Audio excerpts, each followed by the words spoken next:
Bonjour les enfants, vous vous souvenez de mon livre documentaire sur l'eau qui se nomme D'où vient l'eau que je bois? J'aimerais vous en lire une nouvelle page aujourd'hui. La dernière fois, je vous avais lu la page qui expliquait un petit peu mieux les égouts et on s'était demandé où allait l'eau après être passée par les égouts. Vous le savez maintenant, l'eau se retrouve dans la station d'épuration. Et aujourd'hui, j'aimerais vous expliquer un peu mieux ce qui se passe dans cette station d'épuration. Alors, l'eau usée contient des déchets, comme du papier toilette, de la nourriture ou de la poussière, mais aussi de l'huile, du savon et bien sûr des microbes. À la station d'épuration, pour éliminer ces impuretés, l'eau suit un circuit de nettoyage. Alors voilà, l'eau toute sale qui arrive des égouts arrive ici, avec tout ce qu'il y avait dans nos toilettes, mais même un petit peu de nourriture, du papier toilette, des choses très très sales. En premier, l'eau coule à travers des grilles. Vous voyez, des grilles de plus en plus fines qui retiennent les gros déchets. Voilà. Les gros déchets restent prisonniers de la grille et l'eau sale continue ce chemin pour déjà attraper les grosses choses. Vous savez, c'est comme quand vous faites du sable fin avec le tamis. Il reste les gros cailloux, là il va rester les gros déchets qui restent prisonniers des grilles. Ensuite, il reste dans l'eau, maintenant, les matières grasses, l'huile et le sable, les petits déchets, les déchets plus fins. Un grand râteau pousse les graisses,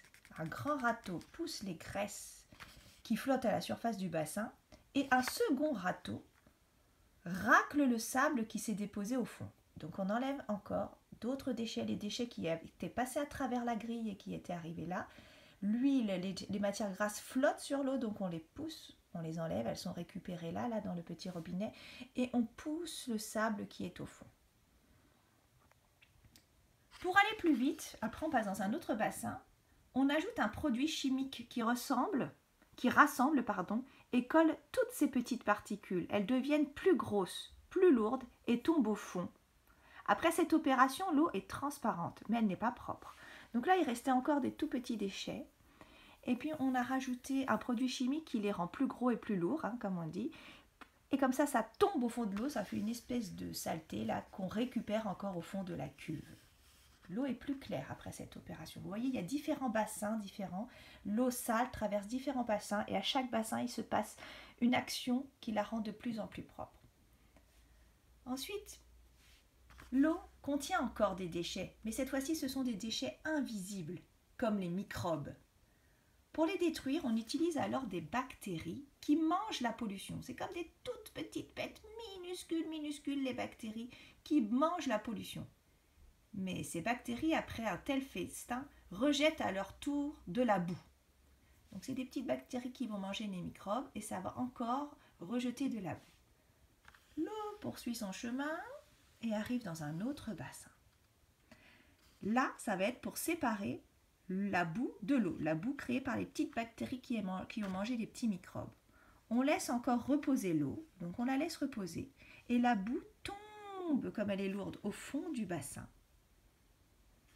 Et on récupère la boue ici, dont on se débarrasse, et là l'eau maintenant est claire, bien claire. On a débarrassé de toutes les saletés. L'eau maintenant est suffisamment propre et claire pour retourner dans la rivière. Mais attention, elle n'est pas potable. Attention. Alors voilà ce qui se passe dans une station d'épuration. Alors avec Gwenaël, on avait envie de vous emmener visiter une station d'épuration. Et ce n'est pas à cause du confinement qu'on ne peut pas y aller parce que, pas de chance, la station d'épuration qui a été ouverte aux élèves de maternelle était fermée pour travaux cette année. Alors aucun regret. Mais peut-être que quand vous serez plus grand avec vos maîtres et vos maîtresses, vous irez peut-être la visiter. Peut-être avec les parents, ça sera possible. Mais là, pour l'instant, elles sont fermées. Celle qui était ouverte au public est fermée. C'est dommage, mais j'espère que vous comprenez bien ce qui se passe. C'est intéressant quand même de voir tout ce qui se passe.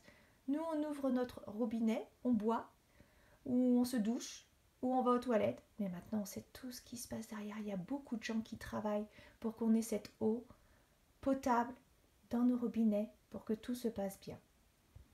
Voilà, j'espère que cette petite page documentaire vous a intéressé et je vous dis à bientôt.